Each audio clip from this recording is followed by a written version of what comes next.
An anticodon is a nucleotide triplet that binds to a complementary.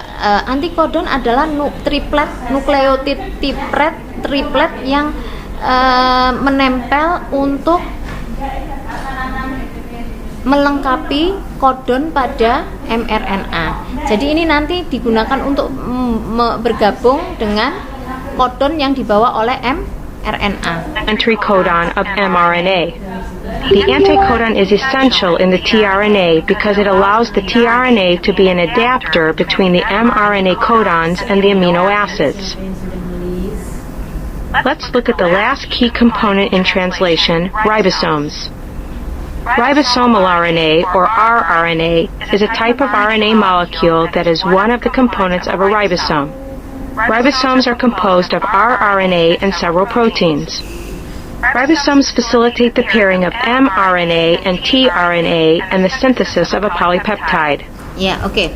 Ribosom adalah organel sel yang tersusun atas RNA, kemudian juga beberapa protein, dan tugasnya adalah untuk memfasilitasi mRNA dan tRNA bertemu untuk mensintesis protein. Ya, ada dua bagian yaitu ribosomes consist of two subunits, one small and one large. Ada dua bagian. The two subunits are initially apart in the cell cytoplasm. During translation, they work together with mRNA and tRNA. Initiation factor ya, awalan yang terjadi apa? Subunit besar, subunit kecil bergabung, lalu mRNA-nya di situ. Ini mRNA ya, ini mRNA, ini ribosom subunit kecil, ribosom subunit besar, baru kemudian tRNA masuk ke situ bergabung. The smaller subunit has a binding site for the mRNA. The larger subunit has two binding sites for two tRNA molecules. One site is called the P site or peptidyl site. It holds the tRNA that has the growing polypeptide. The other site is called the A site or aminoacyl site. It holds the tRNA that has the next amino acid that will be added to the polypeptide. There are two kinds of ribosomes, free and bound. Free ribosomes are located in the cytoplasm. Bound ribosomes are attached to the rough endoplasmic reticulum, rough ER. The bound ribosome. Nah ini anak-anak, apabila kalian lihat bahwa retikulum endoplasma ada dua, ada yang halus, ada yang kasar. Sebetulnya yang kasar itu adalah karena dia ditempeli oleh ribosom. Nah, pada saat-saat tertentu, pada saat ribosom itu tidak mensintesis protein, maka dia biasanya tersebar di sitoplasma, ya, sehingga retikulum endoplasma terlihat seperti retikulum endoplasma yang halus tanpa tempelan ribosom. Joins the mRNA strand. It has the anticodon UAC that pairs with the start codon AUG on the mRNA. The large ribosomal subunit then joins the small subunit such that the tRNA occupies the P site. The A site, however, is empty and ready for the next tRNA. Once translation has been initiated, the elongation of the polypeptide begins. A tRNA with the anticodon that pairs with the next mRNA codon enters the A site. The growing polypeptide in the P site is then attached to the new amino acid in the A site. The tRNA in the P site then leaves the ribosome. The mRNA and the tRNA carrying the polypeptide then move from the A site to the empty P site. The A site is now, again, empty to accept another tRNA containing the anticodon that will pair with the next mRNA codon. Now that the A site contains another tRNA carrying a new amino acid, what do you think happens next? Click on one of the amino acids and drag it to where you think it moves next. To skip this step, click Jump Ahead. Nice job! The leucine carrying the growing polypeptide attaches to the valine at the A site. The tRNA in the P site leaves the ribosome. Then the tRNA with the growing polypeptide and the mRNA move to the P site. Elongation continues until the stop codon on the mRNA is reached. This signifies the termination of Kalau sudah selesai, translation. maka akan The stop codon does not code for an amino acid, but instead signals for proteins to release the polypeptide from the tRNA in the P site. Ini nggak ada. The subunits of the nggak ada ribosome then asam separate aminonya. from each other and Ini the mempersyaratkan mRNA. untuk menyelesaikan Once a ribosome proses. passes the start codon, Nah, ini yang AUG, paling penting another ribosome adalah pada saat proses ketika rantai pada bagian depan ini kosong, maka dia akan segera ditempeli oleh ribosom. Nah, sehingga apa? Sehingga satu mRNA itu bisa digunakan untuk mensintesis banyak protein. Ya, jadi jangan dikira kalau satu ribosom satu mRNA itu hanya untuk satu protein, tidak, tapi banyak protein. Ya, jadi bisa digunakan untuk mensintesis protein sebanyak apa yang dibutuhkan oleh sel. Sehingga strukturnya bisa merentul gitu ya. ribosome can attach to the mRNA and also begin translating the same mRNA. Therefore, there could be many ribosomes attached to and translating the same mRNA. This collection of ribosomes is called a polyribosome. As we saw earlier, ribosomes are either free in the cytoplasm or bound to the rough ER. Kadang-kadang The growing polypeptide itself nempel pada retikulum endoplasma, tapi kadang-kadang juga dia ada di sitoplasma. Jadi tergantung pada sintesis protein apa yang dia buat. itself determines whether the ribosome is Nah, free yang or paling bound. penting lagi adalah Some istilah dari polypeptides signal contain a sequence. special amino Signal acid sequence sequence itu adalah, called a signal sequence. The signal urutan asam amino, an amino acid sequence on the polypeptide that targets the polypeptide to the final destination. Jadi urutan asam amino dari suatu protein ini menunjukkan tujuan akhirnya, ya. Apakah nanti hasilnya ini akan masuk ke dalam kloroplas atau masuk ke mitokondria atau masuk ke retikulum endoplasma, ataukah nanti akan dikeluarkan dari sel untuk digunakan oleh sel lain. Nah, inilah yang disebut dengan signal signal sequence. sequence targets the polypeptide to its final destination. In this case, the final destination is the rough ER. With the help of various proteins, the ribosome is bound to the rough ER and the growing polypeptide enters the ER. Nah, itu The dia. polypeptide Kalau is then kemarin moved di to the place kelas where it's needed by the 12, cell. di kelas This is 11 one pada example of how amino acid pembahasan, sequences help sel, saya polypeptides menjelaskan get to their proper bagaimana, destination. Proses Other amino acid sequences can bring the polypeptides to other parts of the cell, such as mitochondria, or in plants. Components are magnetic tape in the cassette tape, instruments inside the tape deck that read the magnetic tape, and the speakers that emit the sound waves. In the translation process of synthesizing a protein, there are also many components.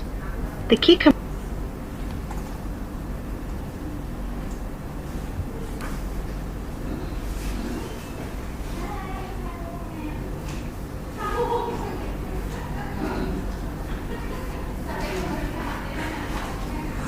Assalamualaikum warahmatullahi wabarakatuh. Selamat pagi anak-anak. Jumpa lagi dengan Bu Andri dalam pelajaran biologi pada hari ini. Baiklah, semoga kalian tetap sehat dan tetap menjaga protokol kesehatan. Melanjutkan pelajaran kita minggu yang lalu, pada hari ini kita akan membicarakan tentang proses sintesis protein. DNA sebagai bentuk kimiawi gen merupakan pembawa informasi genetik makhluk hidup. DNA membawa instruksi bagi pembentukan ciri dan sifat makhluk hidup dengan cara mensintesis protein. Jika kemarin kita mempelajari tentang replikasi DNA, maka replikasi DNA itu adalah cara DNA untuk mewariskan semua informasinya dari satu sel ke sel dan dari satu generasi ke Converting the generasi information berikutnya. Di sini DNA itu sebagai autokatalis, yaitu apa? Mampu untuk menggandakan dirinya. DNA melakukan pengontrolan terhadap aktivitas hidup secara langsung maupun tidak langsung, di mana DNA mengendalikan aktivitas sel melalui sintesis enzim dan protein lainnya. Dalam sintesis protein nanti, DNA akan membentuk protein. Protein sendiri ada dua macam, yaitu protein struktural dan protein fungsional. Protein struktural adalah protein yang berfungsi untuk membangun struktur sel. Dari sel nanti akan menjadi jaringan, jaringan menjadi organ, organ menjadi sistem organ, dan menjadi organisme. Nah, sedangkan protein dalam bentuk yang lain adalah protein fungsional, yang fungsinya adalah untuk mendorong reaksi metabolik dalam bentuk protein enzim dan protein hormon. Dalam proses sintesis protein nanti, DNA akan digunakan untuk membentuk RNA, dan nanti RNA akan ditranslasikan menjadi protein. Proses pembentukan RNA dengan cetakan DNA ini disebut dengan transkripsi. Jadi nanti DNA digunakan untuk membentuk RNA. Kemudian RNA akan ditranslasikan atau diterjemahkan menjadi protein.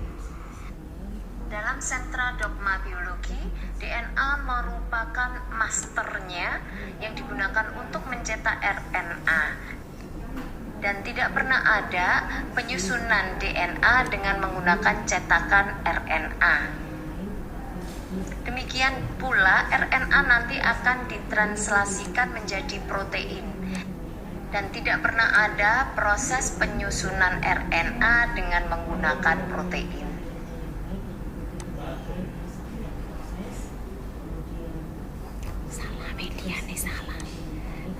Converting the information contained on a cassette tape into sound waves requires many different components. Some components are magnetic tape in the cassette tape, instruments inside the tape deck that read the magnetic tape, and the speakers that emit the sound waves. In the translation process of synthesizing a protein, there are also many components. The key components are messenger RNA, transfer RNA, and ribosomes. We saw before that mRNA is the type of RNA that's used as a template to make a protein. mRNA contains the codons, read in the 5' to 3' direction, that will be translated into amino acids.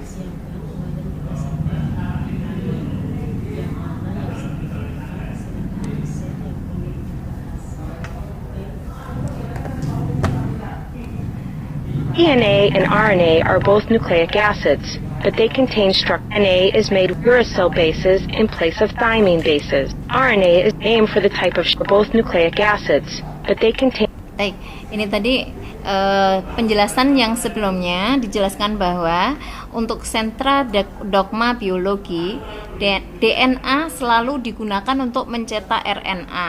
RNA digunakan untuk mencetak protein. Jadi tidak pernah ada protein digunakan untuk mencetak RNA atau RNA digunakan untuk mencetak DNA. Jadi demikian, ini sudah menjadi sentra dogma dalam biologi. Akan tetapi ada pengecualian. Pengecualiannya itu apa? Yaitu pada virus. Kalau untuk organisme lain harus mengikuti arah DNA, RNA, protein. Akan tetapi pada virus, kalian tahu bahwa virus itu ada yang hanya memiliki DNA saja atau memiliki RNA saja. Nah, untuk virus yang hanya memiliki RNA saja, itu tidak mungkin dia menyelipkan RNA-nya pada RNA inang, karena RNA inang itu sifatnya temporer. Setelah selesai digunakan, maka dia akan dihancurkan. Oleh karena itu, untuk bisa menyelipkan, untuk bisa menyisip pada inang, maka RNA harus membentuk DNA dulu, baru DNA kemudian menyisip pada DNA inang.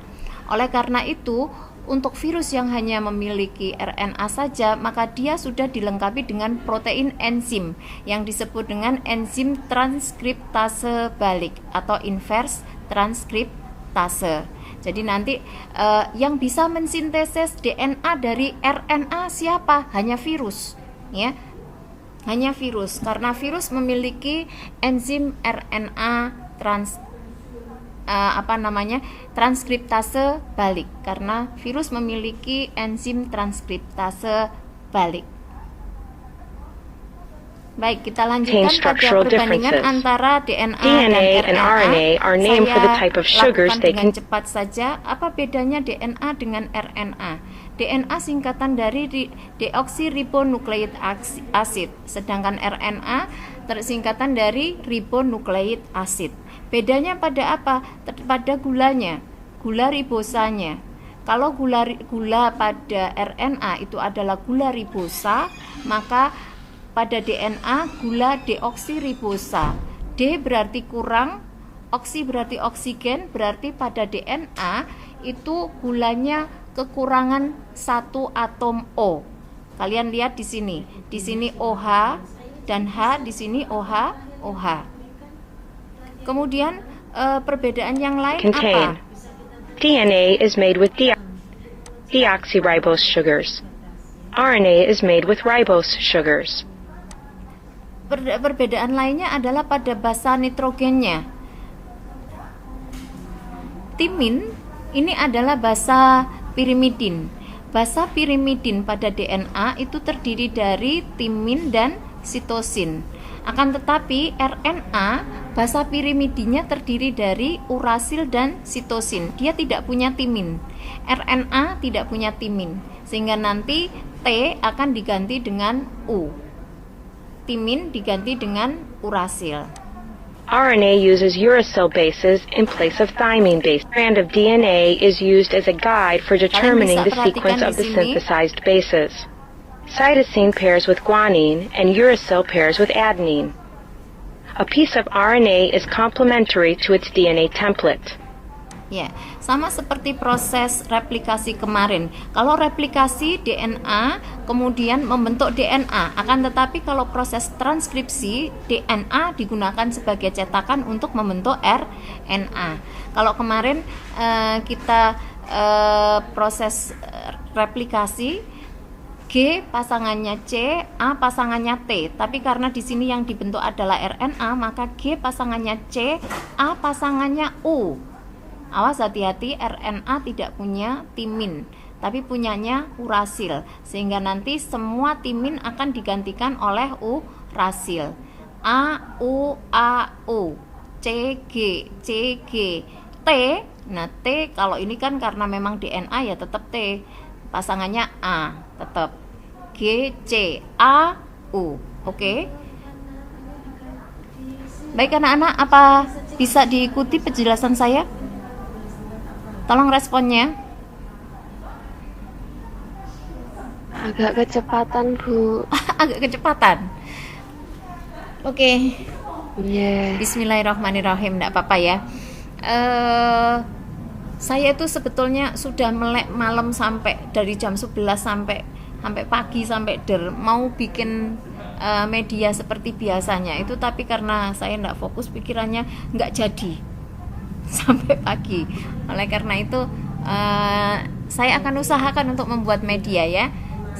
Tapi saya selesaikan dulu tugas saya sekarang. Nanti di rumah tak bikinkan, tak bikinkan. Ya, Bu. Oke. Nanti kalau ada pertanyaan silahkan ditulis aja di WA ya. An organism's DNA is generally double-stranded. The Ini RNA perbedaan yang lain used to antara make proteins DNA dan is RNA. single-stranded. The main functional difference between DNA and RNA is that DNA is permanent, while RNA is temporary.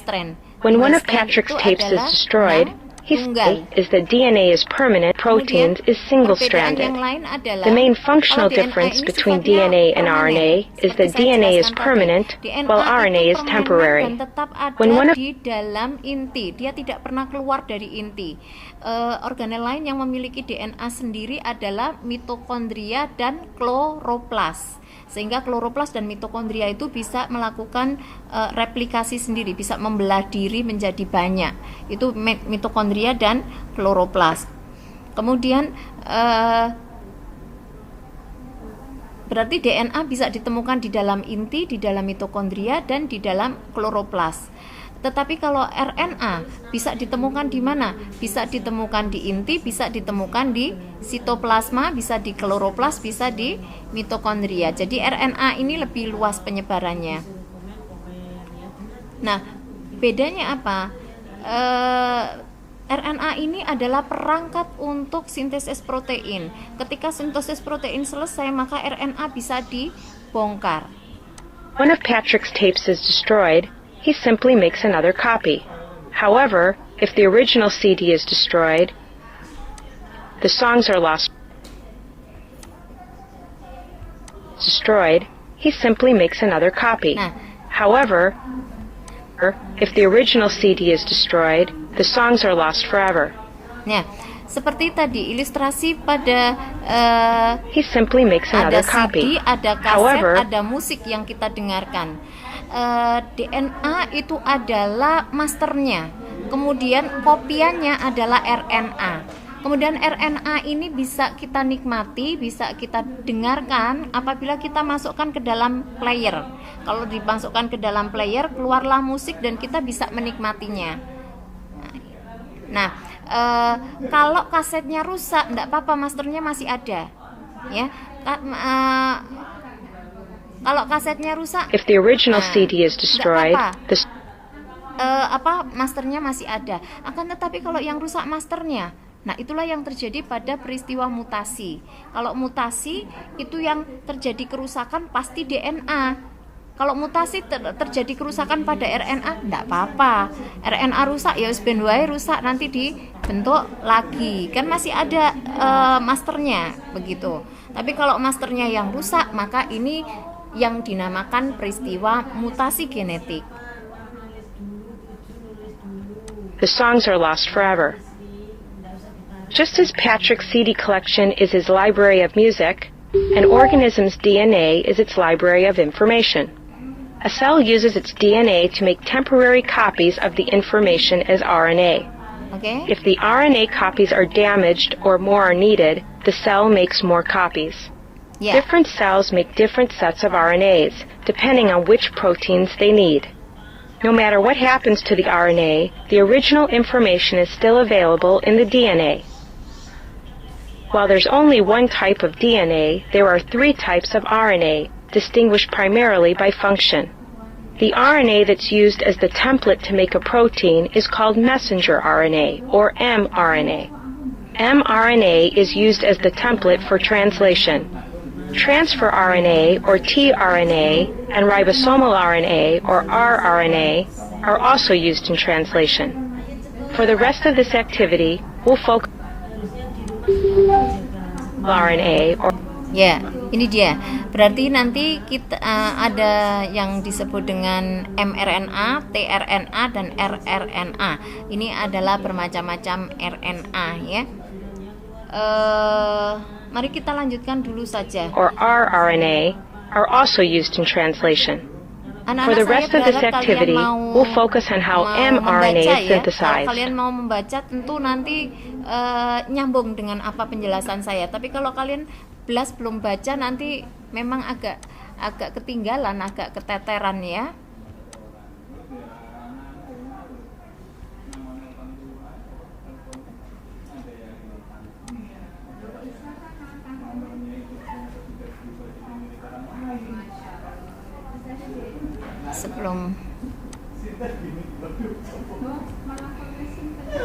Central dogma of biology states that DNA is used to make RNA, but most cells make proteins from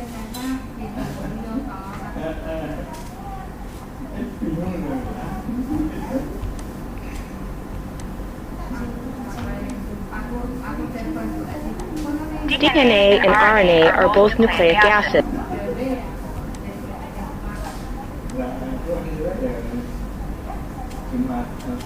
Ya, kita masuk ke proses The transkripsi. central dogma of biology states that DNA is used to make kita RNA, membicarakan tentang proses but most transkripsi cells make sekarang. proteins from only a small fraction of their DNA. Let's look at how a cell can make RNA from a specific gene. The stretch of DNA that is transcribed into RNA is called the Oke, gen itu apa? Gen adalah sepotong DNA yang dapat yang dapat diterjemahkan menjadi protein. Jadi nanti yang akan ditranskripsikan adalah gen, sepotong DNA yang dapat ditranskripsi menjadi RNA. Ini adalah gen ya, yang nanti akan diterjemahkan menjadi protein. transcription unit. In prokaryotes, a transcription unit may include several genes. In eukaryotes, a transcription unit contains only one gene. Oke. Apa bedanya pada prokariot dengan eukariot? Pada prokariot, transkripsi bisa terjadi sekaligus pada beberapa gen. Jadi bisa barengan. Tapi pada eukariot, proses transkripsi hanya terjadi pada satu gen. In both eukaryotes and prokaryotes, only one of the DNA strands in the double helix is used as the template to make RNA. The other strand is complementary to the template and is not used to make RNA. In DNA, Oke. Baik pada prokariot maupun eukariot, DNA yang rantai ganda itu nanti akan terpisah, kemudian salah satunya akan menjadi template atau cetakan, sedangkan yang satunya hanya menjadi pelengkap saja, tidak pernah menjadi cetakan. Jadi kadang-kadang masih ada informasi yang simpang siur, terutama kalau nanti kalian terima dari guru berbeda, kemudian yang pemahamannya berbeda dengan saya, maka ada yang mengatakan bahwa dua rantai ini kadang-kadang yang ini jadi cetakan, kadang yang ini jadi cetakan. Itu informasi yang salah, menyesatkan. Jadi kalau yang jadi cetakan adalah satu saja, yang satunya hanya pelengkap. Oke? Nah, yang mana yang jadi cetakan? Yang mana yang jadi cetakan itu bisa yang mana saja, kalau tergantung pada soalnya. Jadi kalau ada soal yang mengatakan bahwa cetakan selalu rantai 35, itu tidak benar. Bisa 35, bisa 53. Tergantung soalnya mau dibikin kayak apa. Tapi kalian harus tahu bahwa proses pemanjangan selalu ke arah ujung 3. Dicatat. Proses pemanjangan selalu ke arah ujung 3. DNA replication, the enzyme DNA polymerase, adds the bases to the growing DNA molecule. In transcription, RNA polymerase adds the bases. Nah, ini perbedaannya. Kalau pada proses replikasi kemarin, replikasi itu membentuk DNA dengan ciptaannya DNA juga. Maka enzimnya adalah DNA polimerase.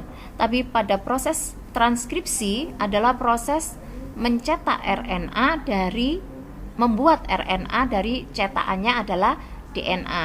Maka enzimnya adalah RNA polimerase.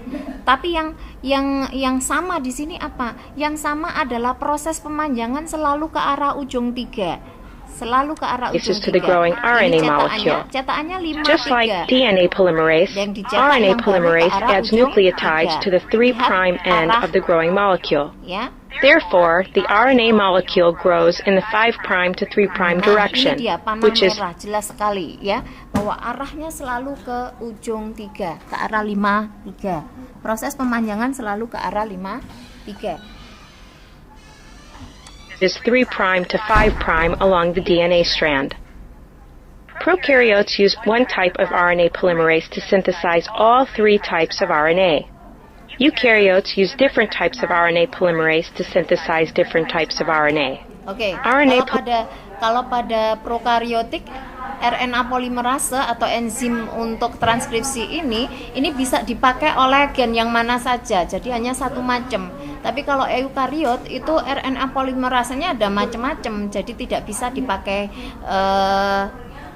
bergantian begitu, harus disintesis. RNA polymerase II synthesizes mRNA. Prior to transcription, RNA polymerase binds to a specific region of the DNA called a promoter. The promoter includes the initiation site, the place in the DNA where RNA synthesis actually begins. The promoter is located about 100 nucleotides before or upstream from the initiation site. Nah, ini sekarang kita memulai proses transkripsi. Transkripsi dimulai dengan adanya promoter. Kalau kemarin pada proses replikasi dimulai dengan menempelnya menempelnya primer pada daerah inisiasi. Sekarang yang bekerja dulu adalah promoter. Apa itu promoter? Promoter adalah wilayah atau region of DNA to which RNA polymerase binds. Jadi ini adalah tempat pada DNA di mana nanti RNA polymerase itu menempel. Nah, tempat ini biasanya berlokasi di sekitar 100 nukleotid sebelum inisiasi site. Inisiasi site adalah apa?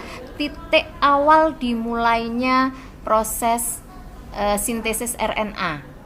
Jadi inisiasi site adalah titik awal dimulainya sintesis RNA. Nah, daerah promoter itu di mana? Sekitar 100 nukleotida sebelum inisiasi site. Kemudian ada lagi yang disebut dengan In eukaryotes, the promoter generally contains a sequence of DNA called a Tata box. Tata box ini sekuen atau urutan DNA yang ditandai dengan adanya TTT, AAA, TA. Jadi disebut dengan Tata box karena di situ hanya mengandung timin dan adenin. TAAA, ATTT gitu ya. Ini adalah Tata box-nya ada di sini. Nah, Tata box ini biasanya berlokasi sekitar 25 nukleotida dari titik inisiasi.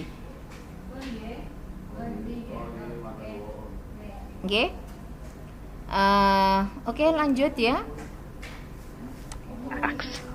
The Tata box consists mostly of thymines, or T's, and adenines, or A's, which is where it gets its name. The Tata box is located about 25 nucleotides upstream from the initiation site.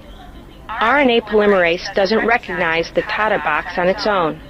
Other proteins called transcription factors bind to the promoter. RNA polymerase recognizes the complex formed by the transcription factors and the DNA, and binds the DNA at the initiation site. Once RNA polymerase is bound, transcription begins. The upper strand of this piece of DNA is the template for transcription. Slide the Tata box label to the correct position along the DNA. Place the transcription factor and RNA polymerase in the correct positions along the DNA. Click Submit to see if you're correct. Oke. Nah, sekarang ada simulasi ini. Di sini mana Tata box-nya? Tata box tadi ditandai oleh sekuen TATA. Nah, ini dia. Saya geser ke sini. Nah, ini adalah Tata box-nya. Kalau sudah ketemu Tata box-nya, maka transkripsi faktor transkripsi akan nempel pada Tata box. Lalu kemudian RNA polimerase akan mengenali Tata box lalu mencari titik inisiasi yang jaraknya kira-kira 25 nukleotid dari Tata box. Ini dia. Oke, kita submit ya. That's correct. Yeah, that's correct. The Tata box is rich in adenine and thymine bases. Correct. The transcription factor will bind to the region of DNA containing the Tata box. RNA polymerase adds bases to the RNA molecule in the 5' to 3' direction, which is 3' to 5' along the DNA. Therefore, RNA polymerase... Anak-anak, arah dari proses transkripsi itu ngikuti di mana Tata box berada, lalu di mana titik inisiasi ada. Jadi kalau bisa saja tata boxnya di sini, nanti kemudian titik inisiasinya di sebelah kanannya ya.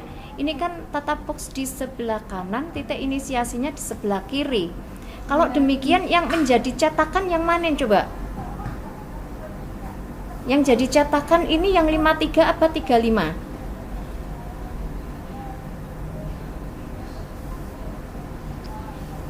53, Bu. 53, berarti yang atas atau yang bawah? Yang atas.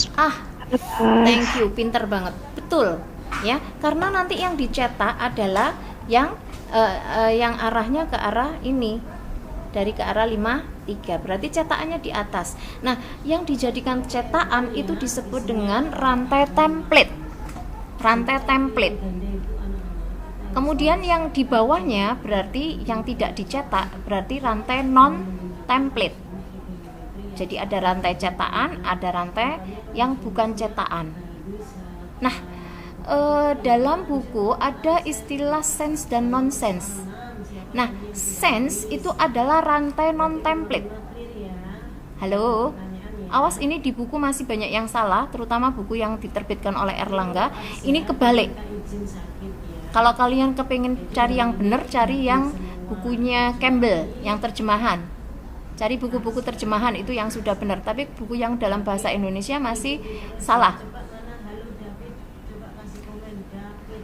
Template itu justru yang nonsense. Hello? Sudah dicatat? Sudah dicatat anak-anak?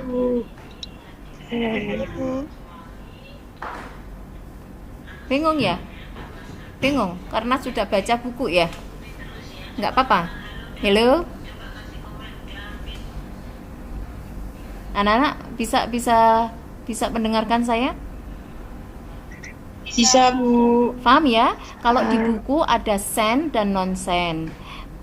Saya tidak suka menggunakan sen dan non-sen. Saya suka menggunakan template dan non-template. Tapi kalau disetarakan, template itu adalah non-sen. Yang non-template itu adalah yang sen. Oke ya? Dicatat dulu itu. Nanti kalau masih bingung, nanti kita akan diskusikan itu. Nanti kita kupas itu lebih dalam. Sekarang saya selesaikan dulu.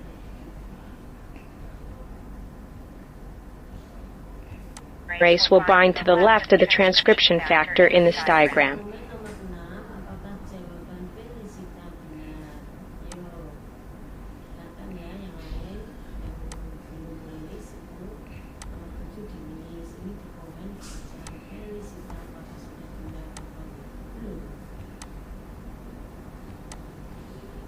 Sekarang mekanisme transkripsi.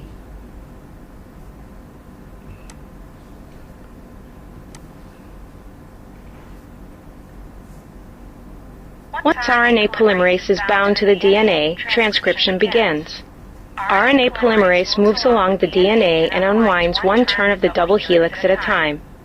It separates RNA polimerase akan berjalan ya dari tadi mengenali tata box, kemudian menentukan titik inisiasi, lalu dia bergerak. Nah, pada saat bergerak itu terjadi unwind. Unwind itu memisah antara DNA yang tadi double, yang rantai ganda menjadi rantai tunggal, yang satu menjadi template, yang satunya menjadi non template-nya terbuka ya. Oke. Karena ini ada kesalahan, maka saya lewati saja biar kalian separates the strands and adds the nucleotides to the 3' end of the growing RNA molecule, one at a time. As RNA polymerase continues along the DNA, the RNA molecule separates from the DNA and the DNA double helix reforms. Several RNA polymerase molecules can transcribe a gene at the same time. Ya, ini lebih jelas. Yang menjadi cetakan adalah rantai yang ada di bawah ini, sedangkan yang dicetak adalah ini ya, hasilnya. Rantai yang ada di bawah ini adalah rantai 35. Kemudian yang dicetak berarti yang baru adalah ke arah 3. Oke. Kita lanjutkan aja dulu. RNA polymerase continues along the DNA until it reaches the end of the transcription unit. A termination sequence in the DNA signals RNA polymerase to stop adding nucleotides and release the RNA molecule. Iya. Jadi nanti akan akan diperpanjang sampai pada batas di mana di sana ada perintah untuk menyelesaikan proses transkripsi. Nanti ada perintah di situ, ada sinyal di situ untuk menyelesaikan transkripsi. Sehingga nanti transkripsi selesai dan RNA akan memisahkan diri dari cetakannya. In prokaryotes, the RNA molecule is ready to be used to make a protein even before it's released from RNA polymerase. In eukaryotes, the RNA must be processed first. Ya, pada bakteri, pada DNA-nya bakteri, pada bakteri proses transkripsi, begitu transkripsi selesai itu akan bisa langsung digunakan untuk membuat protein. Kenapa? Karena semuanya coding, semua DNA yang di situ adalah coding. Sedangkan kalau pada eukariotik ini masih harus melalui satu proses lagi karena di sana masih mengandung DNA non coding. RNA non coding, ya. DNA non coding. Kalau saya katakan DNA non coding karena sebetulnya yang non coding itu DNA. Kalau disalin dari DNA non coding sehingga hasilnya tidak bisa diterjemahkan. The RNA has some sequences that don't contain information for protein synthesis. Nah, kalau They're ini called ada introns, shown in green. Harus The ada segments that proses do yang contain disebut information dengan for proses protein splicing. synthesis are called exons, shown in blue. Ya. The introns Apa itu are proses removed, splicing? and the exons are stuck back together in a process called splicing. After splicing, the RNA contains only the exons, and Ya, oke. Pada RNA yang baru dibentuk ini ternyata masih mengandung bagian-bagian atau segmen-segmen yang tidak bisa diterjemahkan. Maka segmen yang tidak bisa diterjemahkan itu disebut dengan intron. Intron itu apa? Potongan DNA atau RNA yang tidak mengandung informasi untuk sintesis protein sehingga dia harus dibuang. Sedangkan ekson adalah potongan dari DNA atau RNA yang mengandung informasi untuk sintesis protein. Nah, proses splicing itu proses apa? Proses untuk menghilangkan intron. Di mana di sini nanti intron dibuang, ya, intron dibuang, lalu ekson-eksonnya disambung dijadikan satu. Ya. The process of removing the intron and sticking the exon back together itu berarti dilekatkan. Ekson-eksonnya digabungkan. and short sequences of nucleotides at the beginning and end of the molecule that are used as guides in protein synthesis. RNA is very sensitive to being broken down or degraded, so the ends of the molecule must be protected. A GTP cap is added to the 5' end. The GTP cap is also used to direct the RNA to sites of protein synthesis. A string of adenines is added to the 3' end. It's called a poly-A tail. Ya, di sini RNA ini merupakan materi yang sangat sensitif dan gampang dihancurkan oleh siapa? Oleh enzim yang dimiliki oleh tubuh. Nah, untuk itu sebelum dia keluar di sitoplasma, maka dia harus diberi penanda. Penanda ini fungsinya adalah untuk melindungi RNA ini dari proses dari serangan enzim endonuklease dan eksonuklease yang ada di sitoplasma. Jadi kalau misalnya RNA ini langsung keluar ke sitoplasma, dia tidak akan dikenali, ya. Di dalam sitoplasma itu ada enzim yang namanya eksonuklease dan endonuklease yang tugasnya adalah mencari DNA atau RNA asing. Karena apa? Karena sel itu sangat rentan untuk dimasuki oleh DNA atau RNA-nya virus. Jadi tugas endonuklease, eksonuklease adalah patroli mencari RNA asing. Nah, kalau tidak diberi tanda, maka RNA ini akan dikira RNA asing dan dia akan dihancurkan. Oleh karena itu sebelum dia keluar dari inti menuju ke sitoplasma, dia diberi tanda. Tandanya itu apa? Berupa topi yang disebut dengan 5 GTP cap, ya, 5 GTP cap ini, dan polietil. Polietil ini adalah ekor AAA yang panjang. Nah, ini kalau sudah pakai topi, pakai ekor, dia keluar ke sitoplasma, maka dia tidak akan dihancurkan karena dia dikenali sebagai milik sel itu sendiri. The fully processed RNA is called messenger RNA or mRNA. Nah, ini The mRNA molecule is transported from the cell's nucleus to the cytoplasm for protein synthesis.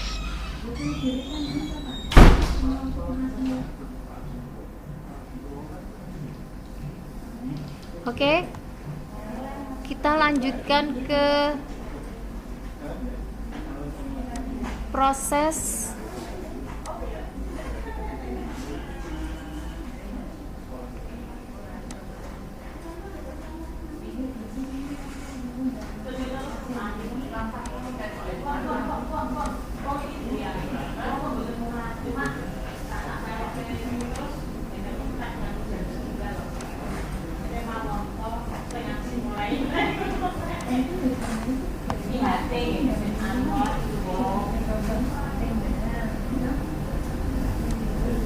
Nah, ini juga saya lanjutkan tapi agak cepat ya, anak-anak, enggak apa-apa ya.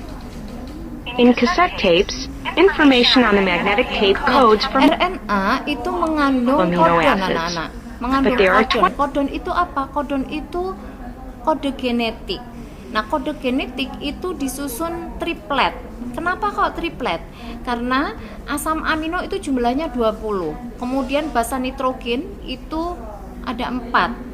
Jadi kalau di sini diibaratkan kalau misalnya asam aminonya ada 20, kemudian basa nitrogennya ada 4, kan nggak semua bisa dikodekan. Oleh karena itu kalau hipotesisnya satu asam amino untuk satu basa nitrogen untuk satu asam amino nggak mungkin, ya. Jadi harus, kalau 2 bagaimana? Kalau 2 juga masih salah. Karena kalau 4 pangkat 2 itu 16. Maka yang bisa diterima di sini adalah 3. Jadi satu asam amino itu dikodekan oleh 3 basa nitrogen. Nah, di sini kalau 3 berarti berapa? 4 pangkat 3 itu sama dengan 64. Berarti ada 64 variasi kode, ya. Akan tetapi ada 20 asam amino, berarti satu asam amino bisa memiliki lebih dari satu. Setiap asam amino bisa memiliki lebih dari satu kode genetik. amino acids. Scientists confirm that there is a triplet code, meaning that the instructions for making a polypeptide are coded in a series of 3 nucleotides. Ini dia. Messenger RNA made during transcription contains these nucleotide triplets called codons. The codon Ini disebut codon, kode genetik. Kode genetik itu triplet atau terdiri dari 3 basa nitrogen. codons code for the 20 different amino acids. Usually more than one codon can code for the same amino acid. This protects the cell against the possible dangerous effects of mutations. We'll learn more about mutations in the reference sheet associated with this presentation. The codons UGU and UGC both code for the amino acid cysteine. Notice that the only change is the last Ini ada contohnya, misalnya saja cysteine. Cysteine itu bisa UGU, bisa UGC. nucleotide in the codon. In cases like this, the last nucleotides are usually of the same base type, either purine or pyrimidine. Because of similar structures, bases of the same type can be translated in the same way. Although usually more than one codon can code for the same amino acid, a codon can only be translated into one unique amino acid. Nah, yang nggak mungkin ini kayak begini. Misalnya CAG, ini bisa valin, bisa alanin, nggak mungkin. Ini salah, ya. In addition, codons do not overlap. Kemudian tidak They are ada inter- overlapping nggak ada penterjemahan yang tumpang tindih, nggak ada terjemahan yang tumpang tindih. Misalnya saja di sini UGA, habis UGA ACA, tidak bisa. Ini namanya overlapping. Oke ya. Kemudian kodon itu diinterpretasikan secara continuous. Tidak ada ekstra nukleotida di antaranya. Kenapa? Karena tadi sudah ada proses splicing atau pembuangan intron, pembuangan basa nitrogen yang tidak dapat diterjemahkan. Kemudian arah ini bolak-balik Bu Andri ngomong arah penterjemahannya adalah dari ujung 5 ke 3. Jadi nanti kalau kalian menemukan soal kemudian template-nya itu dibalik arahnya, kalian harus tetap berpedoman bahwa arah baca, rangka baca itu dari arah 5 ke 3. Itu prinsip. Interpreted continuously with no extra nucleotides in between in the 5' to 3' direction. Directionnya What amino acid does each codon code for? One of the first attempts to crack this code was made by biologists Marshall Nirenberg and J. Heinrich Matthias-Urisow. Chemically synthetic panel indicates the first nucleotide in the codon. The top panel indicates the second nucleotide in the codon, and the right panel indicates the last nucleotide in the codon. Scientists also determined that only 61 of the 64 possible codons actually code for a single amino acid. The other 3 codons are stop codons. Stop codons signal the end of translation. These codons are UAA, UAG, and UGA. The codon AUG is called the start codon because it signals the start of translation. AUG also codes for the amino acid methionine. When decoding codons, the reading frame of the mRNA base sequence must be taken into account. The reading frame is the sequence of codons being translated relative to the starting point. To illustrate the importance of reading frames, let's explore this mRNA base sequence. To see how this sequence can code for 3 different amino acids, move the reading frame. When you're done, click Continue. Tingkat keterbacaannya akan berubah ya. Ini kalau ada pertemuan saya sebetulnya bisa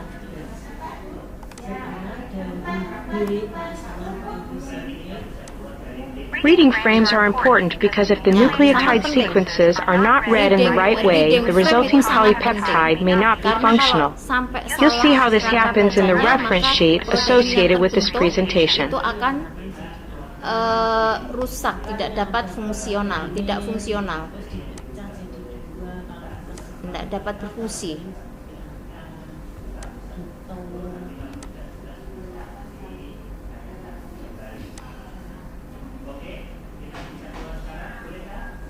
Oh, sudah summary. Oke, kita akan langsung menuju ke translasi ya. The example of Patrick making music tapes is analogous to the central dogma of biology. DNA is used to make RNA, and RNA is used to make a protein. Patrick uses his collection of CDs to make tapes. This is analogous to transcription, the DNA-directed synthesis of our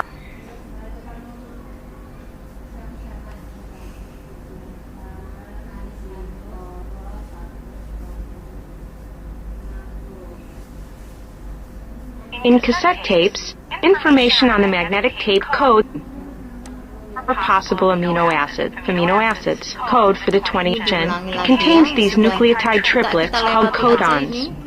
The codons code for the 20 different amino acids. Usually more than one codon can code for the same amino acid.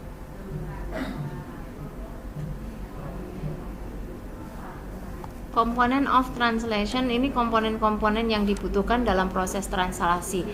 Mari. Converting the information contained on a cassette tape into sound waves requires. In the translation process of synthesizing a protein, there are also many components. The key components are messenger RNA, transfer RNA, and ribosomes. Dan We saw before that mRNA is the type of RNA that's used as a template to make a protein. mRNA contains the codons, read in the 5' to 3' direction, that will be translated into amino acids. Dari arah 5 menuju ke 3. Transfer RNA, or tRNA, transfers an amino acid to the growing polypeptide. Like mRNA, tRNA is a single strand of nucleic acid. But unlike mRNA, tRNA folds back on itself in such a way as to create an L-shaped structure. There is at least one type of tRNA for each amino acid. A tRNA carries an amino acid at its 3' end. Oke. Apa bedanya mRNA dengan tRNA? Kalau mRNA tadi bentuknya adalah rantai panjang, ya. Rantai panjang ini bentuknya helaian rantai yang memanjang. Akan tetapi berbeda dengan tRNA. tRNA ini juga merupakan helaian rantai panjang, akan tetapi ternyata dia berpasangan. Jadi basa nitrogen yang merasa cocok, misalnya A kok ketemu A kok ketemu U, kemudian G ketemu C, cocok, kemudian mereka saling melekat, membentuk ikatan hidrogen sehingga sehingga bentuknya seperti huruf L. Karena to create an L-shaped structure. Jadi strukturnya bisa seperti huruf L. Nah, tRNA sendiri memiliki bagian-bagian di mana ada bagian yang bertindak sebagai kodon, ya. Ada yang bertindak bukan kodon tapi antikodon. Kemudian ada bagian yang bertindak sebagai pembawa asam amino dan ada bagian yang digunakan untuk melekat pada enzim. In the cell cytoplasm, enzymes called aminoacyl tRNA synthetases help attach amino acids to tRNA. There is at least one type of aminoacyl tRNA synthetase for each amino acid. The enzyme brings together a specific amino acid and a specific tRNA.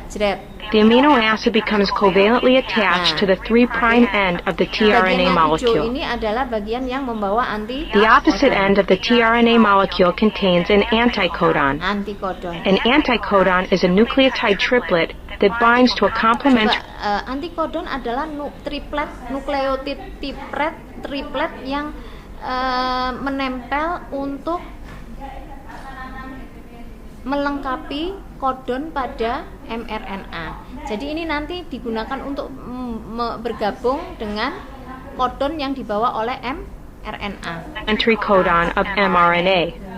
The anticodon is essential in the tRNA because it allows the tRNA to be an adapter between the mRNA codons and the amino acids.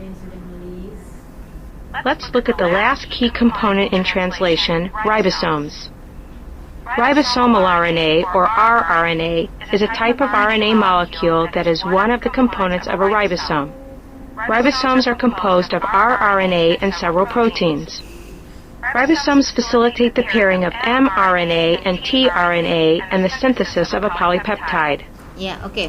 Ribosom adalah organel sel yang tersusun atas RNA, kemudian juga beberapa protein, dan tugasnya adalah untuk memfasilitasi mRNA dan tRNA bertemu untuk mensintesis protein. Ya, ada dua bagian yaitu ribosomes consist of two subunits, one small and one large.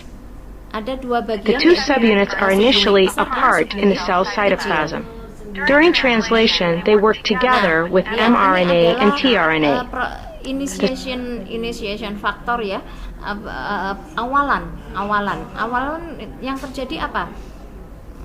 Subunit besar, subunit kecil bergabung, lalu mRNA-nya di situ. Ini mRNA, ya. Ini mRNA, ini ribosom subunit kecil, ribosom subunit besar, baru kemudian tRNA masuk ke situ bergabung. The smaller subunit has a binding site for the mRNA. The larger subunit has two binding sites for two tRNA molecules. One site is called the P site, or peptidyl site. It holds the tRNA that has the growing polypeptide. The other site is called the A site, or aminoacyl site. It holds the tRNA that has the next amino acid that will be added to the polypeptide. There are two kinds of ribosomes, free and bound. Free ribosomes are located in the cytoplasm. Bound ribosomes are attached to the rough endoplasmic reticulum, rough ER. The bound ribosome. Nah ini anak-anak, apabila kalian lihat bahwa retikulum endoplasma ada dua, ada yang halus, ada yang kasar. Sebetulnya yang kasar itu adalah karena dia ditempeli oleh ribosom. Nah, pada saat-saat tertentu, pada saat ribosom itu tidak mensintesis protein, maka dia biasanya tersebar di sitoplasma, ya, sehingga retikulum endoplasma terlihat seperti retikulum endoplasma yang halus tanpa tempelan ribosom.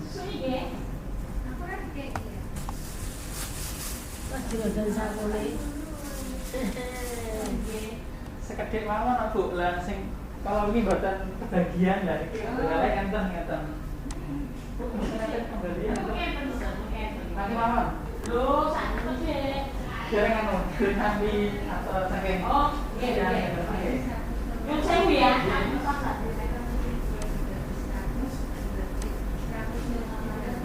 Converting the information contained on a cassette tape into sound waves requires many different components.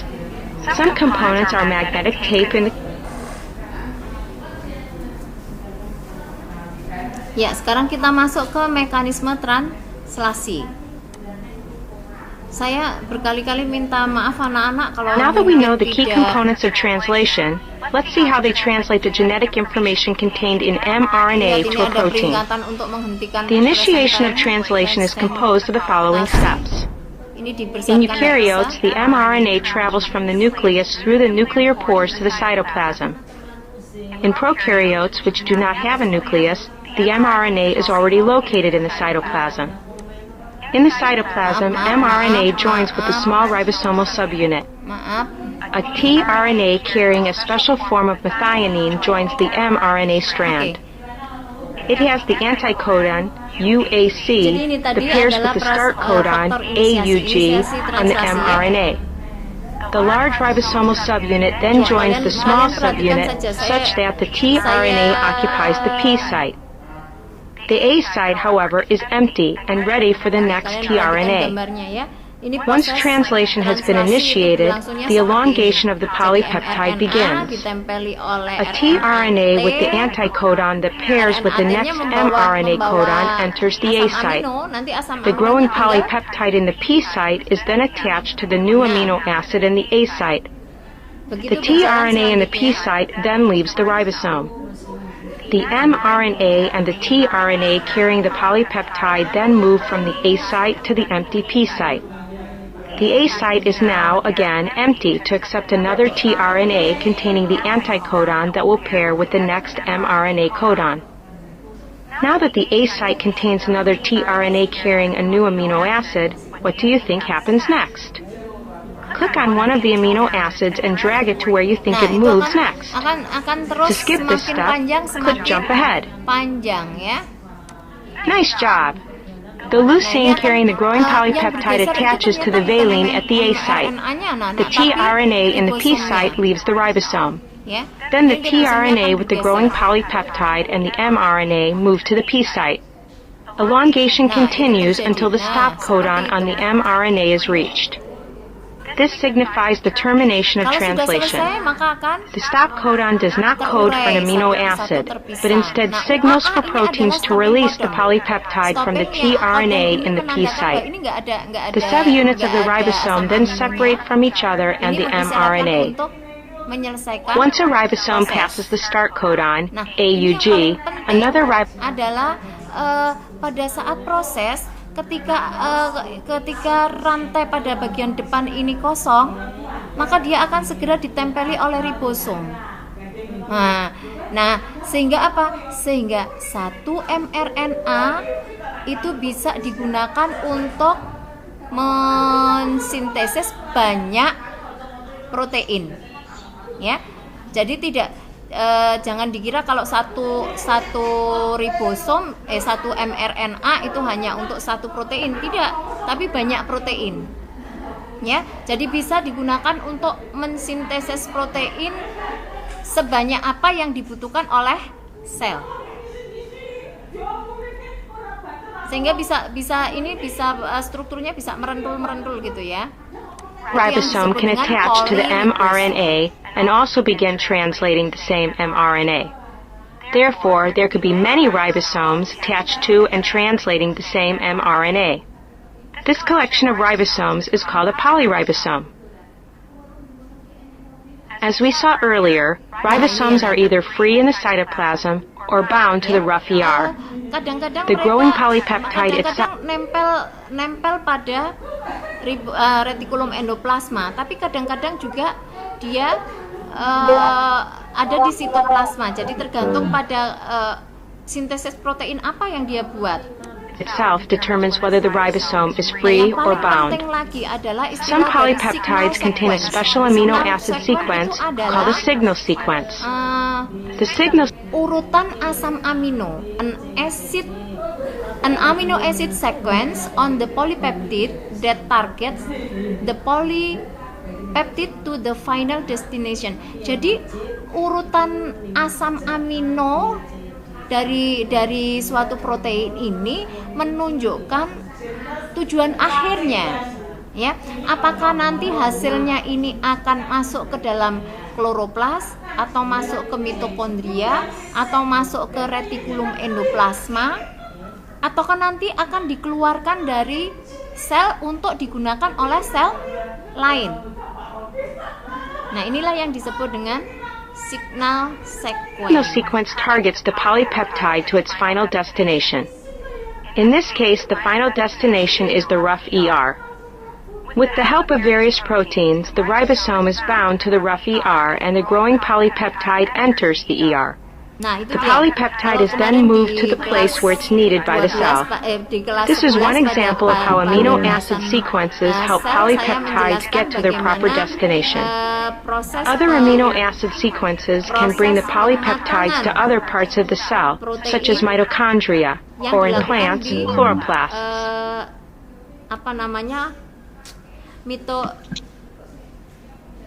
Istilahnya adalah organel submembran, ya, organel-organel yang hanya terdiri dari membran-membran begitu, ya.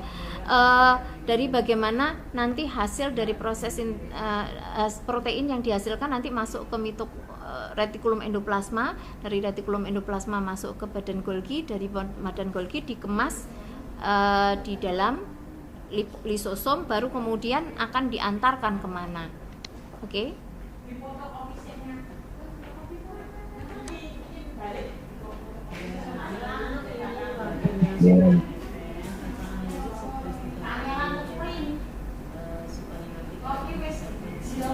Dan mengistirahatkan Iya. kalian supaya tidak Anak-anak, waktunya pas sekali. 15 itu agak Kelihatannya tidak ada waktu kalian untuk bertanya jawab, tapi saya membuka kesempatan untuk bertanya melalui WA.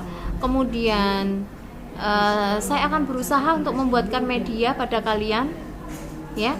Saya akan berusaha untuk membuatkan media, mudah-mudahan medianya bisa segera jadi, nanti akan saya bagikan pada kalian.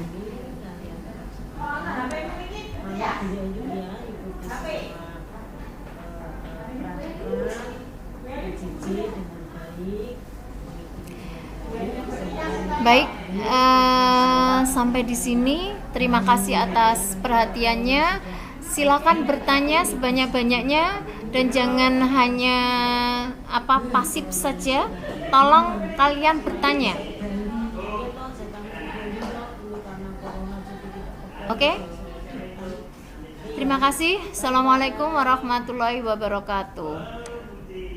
Waalaikumsalam warahmatullahi wabarakatuh. Terima kasih Bu. Ya, sama-sama. Nanti pertanyaan di grup WA. Oke, terima kasih. Bu. Terima kasih. 34. Sudah pada lari. Aduh. Mau tak download dulu. 2 orang sudah hilang. Sembuh. Banyak Bu yang keluar Bu. Oh, untung belum keluar. Ya wes.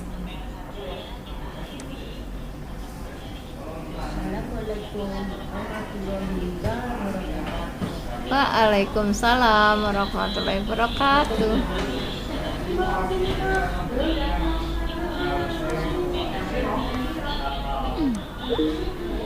Aduh, iki ku iso rak ya. Hasilnya piye iki?